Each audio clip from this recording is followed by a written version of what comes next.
Sam with Resq Wrangler. Today we're in Sam's truck, headed to the Jeep shop, one of the Jeep shops I should say. We've got some really exciting news. We're on the way to pick up some new parts, and a lot of stuff has changed since I talked to you last. So we are going to head up there. It's about a half-hour drive or so, 45 minutes. Once we get up there, we will touch back with you guys. Stay tuned. Let me know. Major stuff's happening. We'll see you in a little bit.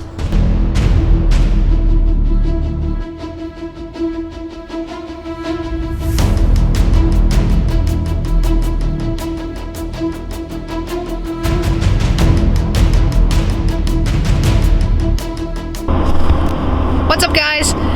In that last clip that you just saw, everything has changed. Literally everything. The only thing that has stayed the same so far is the actual tires, which we're going with 40-inch Nittos.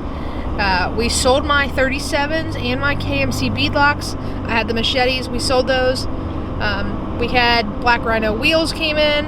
Had it all mounted up. When you saw that clip, we were going up to pick it up. Thought that was going to be done.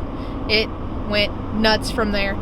The reason we had to get different wheels, which I'm telling you that now, from the Black Rhinos is because we are getting wontons. I'm so excited. I can't wait. I never thought this would happen. It's happening. We are about 5 minutes away from the Jeep shop now, maybe 10.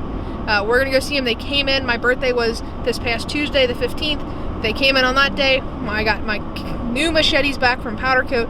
They're here. I got new bumpers. Everything is brand new. Basically, the only thing that's staying the same is interior, my roof rack, fenders, everything below the Jeep is changing. Like literally everything. So we're gonna go check on all that. We will see you in a little bit.